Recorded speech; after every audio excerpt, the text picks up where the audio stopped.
Hey everyone, Danny Hogger here with the teaching machine, Tavis Beam. Hey, it's good to see you guys again. Yeah, Happy New Year. I hope your January is going really well. We've been enjoying all this run of outstanding content. Your love on Twitter and Instagram and YouTube has been great. So thanks for being inspiring teachers to all of you as well.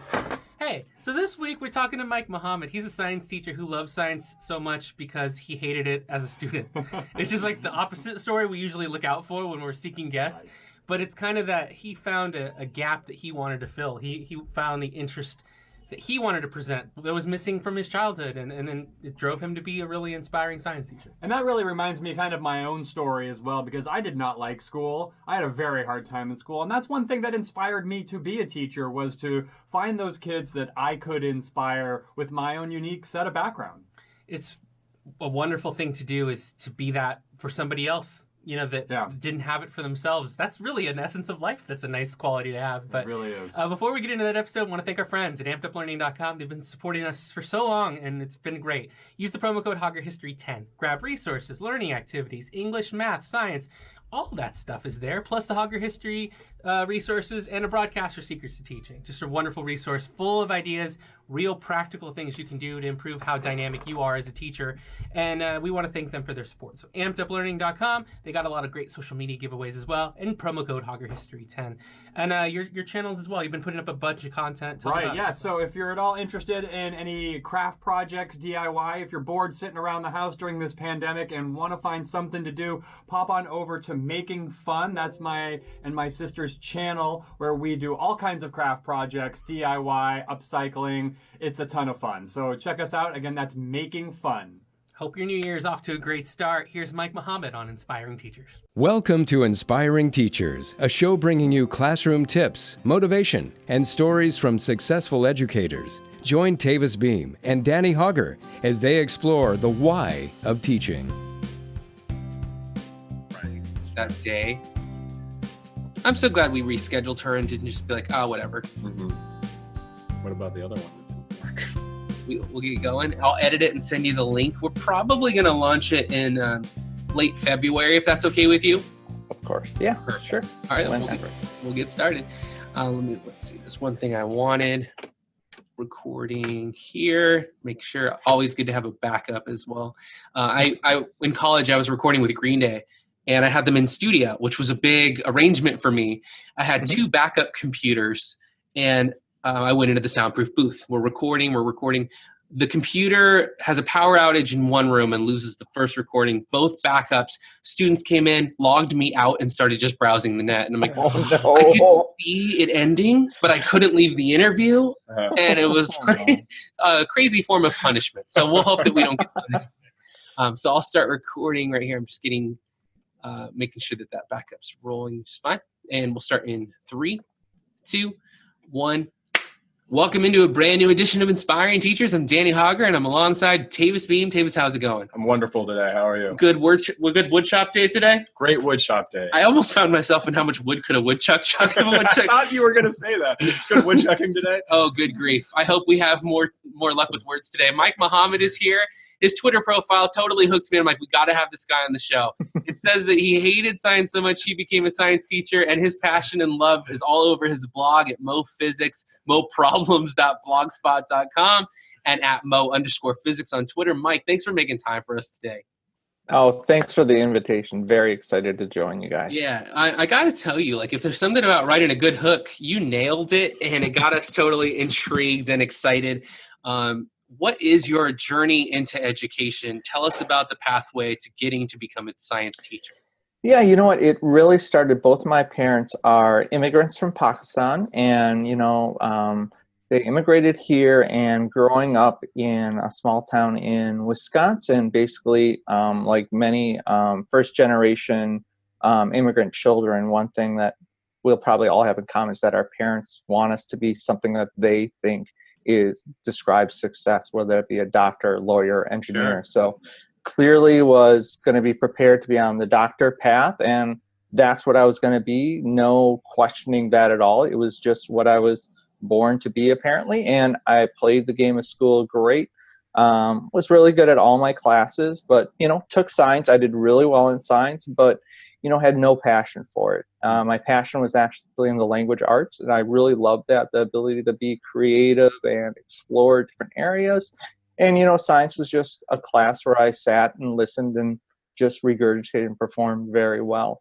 It really wasn't until I got to the college level that I really kind of understood that science is more than just hearing someone else talk to you about facts, where you could actually get into the lab and explore and do just interesting things, like the idea that in a physiology lab that we took a frog's muscle and stimulated and actually saw it move and understood what actually makes us work as human beings and as people, inhabitants of the planet Earth and the universe we live in, and understanding that by doing, not just sitting and hearing facts that are told to you. So I remember when I was teaching science, I would say that science is a noun, so it's something that you can learn, but it's also a verb. It's something that you can do. So you can recreate Faraday's great experiment of giving electrical shocks to frog legs to see them jump and understand the universe better. Oh, yes, 100%. So, when I was in college, the idea of pre-med isn't a major. So my major was actually, since I loved English so much, and was really good at school, good at the game of school. I performed very well at the set rules and followed the rules to the best of my ability, because that was kind of hammered into me, and did secondary education English because I would never be a teacher, of course, because I was going to be a doctor, but I enjoyed English and was able to take a lot of English credits. But then at some point, I kind of did some volunteer work in local ER and just realized this is not for me. And it was taking that leap to realize, okay, this is my life and my journey, and, it's about me. And my parents accepted that, and they realized, okay, ultimately understanding that my happiness was probably my greatest sense of security in my life and the greatest satisfaction for them. And they accepted the fact that I really wanted to go into education. And with my love of science at the college level, I realized, well, why can't I go back and really instill this love of science at the high school level or before students get into college? And what do you think that difference was between high school and college? What really sparked it for you? It's really that connection to our lives, and really that that anatomy and physiology course really did it for me. This teacher was able to give us real life examples of, okay, when you do this, here's what's happening. And you can see those direct connections to your life, as opposed to some facts you're reading in a book and that are living in ancient history, or you can't even conceive of because they're so removed from your daily life. Those types of things really have a big impact on students as well. Do you want to ignore my rudeness? I've been waiting for a camera for 4 days. When you miss deliveries, we'll edit this part out. Yeah, we'll just keep talking. I did rat dissections with students, and I worked in a low-income area, and a lot of the other teachers were like, "You're going to give these kids scalpels and scissors and a dead rat, and you're going to let them." But that really was like one of the more valuable experiences for them. And they would come back to me and say, "Oh my goodness, I remember when we did rat they forgot everything else I taught them, but the memory of doing the rat dissection was so vivid with them." And the trust as well. I feel like, I only had one incident that was bad in the entire time that I did rat dissections with kids. And that could have happened at any time. And that's really a huge thing with this idea of dissection. It wasn't my camera, it was my wife. Oh, okay. Disappointing, man. Oh, no, don't be disappointed. No, I'm just kidding. Those are the little moments of joy that we get, that as a teacher, I find so rewarding. Like the little unplanned things. For me, if I'm not dynamic and entertaining in the room, I'm always fearful that I'll have a student in the room that will be the bored one. With history, if you're not going to bring it alive somehow, or tie it around to why it's important to know now, which I think is very important about science nowadays, to validate how important this is to us as global citizens. But if I can pop off something like that you don't expect, and it calls you back to interest, and if you can enjoy the person you're in the classroom with, I feel like then you can really hook them in. You can learn anything together. Yes. And I'm out of breath, so a fitness plan would probably be a good idea right now. One flight of stairs, and it's like, but I wonder, what do you find that gives you a workout when you're a science teacher? What do you look for to keep pushing your own boundaries? And like, what can I teach them that will hook them in? Like maybe a lesson that you've done recently where you brought in something to just elevate that level of the lesson that you can share with us? Yeah, I think one of the biggest things is this year, We actually got a fabrication lab within. We got a grant for a fabrication lab within our building, and I co-teach a couple of sections of physics with Andy Espinosa. She's my co-teacher, and we service fully inclusive classrooms, students across the board. And we were able to push. We used to do a lab with spheros, in which students like built a chariot for the spheros, and the spheros are programmed robots that just roll around, and it's something we would have the students usually build a chariot out of things like, okay, popsicle sticks, plastic cups, CDs. But this time we took it a step further, and we decided to, okay, we're going to go to the fabrication lab and have students actually 3D print pieces for their chariot and actually use our laser cutters and actually cut. So they're using new skills with this new technology to actually push it a step further. So this isn't a part of our science curriculum using these tools, but this is a great opportunity for them to actually, okay, go to a different part of the building and actually use these tools that probably be much more relevant to them than some of the random facts that we're going to learn in the class. This ability to create and work on a machine they have no clue about and actually produce something, which is pretty amazing. And the engagement is so high because it's inherently interesting. They're going to be activated and stimulated to really participate. Oh, yes. Wonderful opportunity, definitely. Yeah, and again, when they're working as teams and dividing up those tasks into different parts and, meeting deadlines and managing their own project is really huge too. Pretty cool stuff. Thanks for sharing that. What do you think, like at the end of the year or a term, when your students are leaving your classroom, what's something you wish you would have imparted to them that you hope they'll walk away with from you specifically, besides all the great science knowledge? Well, really, it is knowing themselves as a learner. And that's one of the biggest things that I kind of advocate for.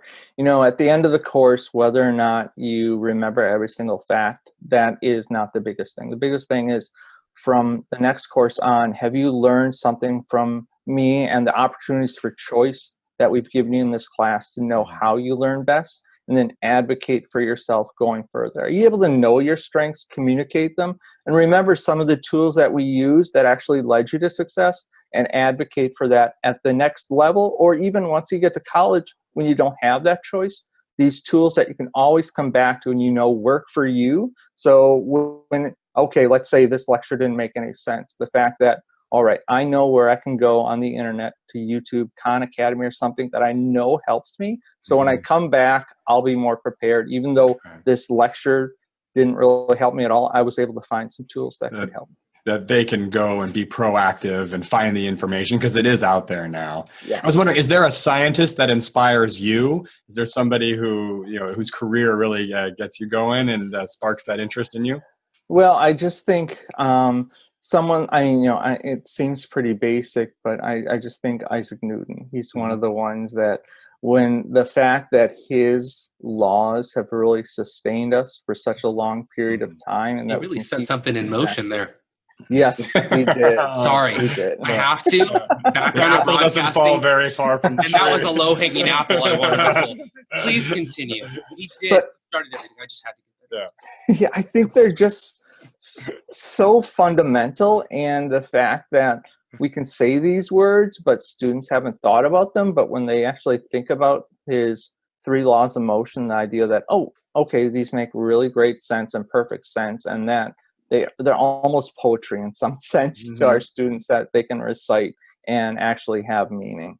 And it is really amazing how much he did, how much fundamental science he created, and how wrong he was about so many other branches of science as well. His work in alchemy and what they called chemistry at the time, he was just absolutely wrong about. And I think that that's also a great lesson about Newton, is here you can have somebody whose laws are still so fundamental to all the science that we do. But part of science is getting things wrong. And we dispose of all these old ideas and we keep the ones that are valuable, that have been tested over and over again. That's really good. It's almost like a chemistry experiment when you have all the byproduct that gets like wiped off on the paper and the filter, and you keep the whatever the gold is that you were seeking to produce. And that's, I think, what we can learn from all kinds of people. Even historically speaking, there's been many people who've been ahead of the curve, like Henry Ford, for example, on the production line of mechanization, but who you wouldn't maybe want to echo or demonstrate or replicate every aspect of his life, or Walt Disney. You know, so there's a great deal of wealth to be gained from almost everyone if we're willing to look and see different parts. I like that takeaway as well. That would inspire me out of our conversation. And you've inspired us a lot, Mike. Tell people where they can find your blog and your Twitter and everything else so that they can learn more from you and what you're doing. There's a lot of really great posts recently on your blog. Like it a lot. Oh, thank you. So my blog's at mophysicsmoproblems.blogspot.com. And, you know, I've been posting a little less recently because I'm teaching an overload right now, but I hope to get back into the swing of it, but try to keep it up. And then on Twitter, I'm at mo_physics. Very cool. Very nice. Very Thank you cool. so much. We're very grateful. If you ever have a big lesson coming up you want to talk about or a blog that you'd like to discuss, we'd love to have you back again. Thanks for sharing a lot about what inspires you to teach. And thanks for not letting your dislike for the way a subject was presented at your time. You're fixing that. You are the remedy. You are 2.0, and we're glad for that. So thanks for being our guest today on Inspiring Teachers. Oh, my pleasure. Thank you again so much for having me and all that you're doing. Oh, absolutely. And Tavis, thanks a lot for being here again. I always enjoy it. Yeah, Thank you for having me. I make them. I'm just kidding. It's a partnership, and that's what's cool about like this whole deal is that we are a community that's trying to elevate and show people how much hard work and dedications go in from teachers all over. But for today, that's it for us, and we'll see you on the next edition of Inspiring Teachers, and class is dismissed.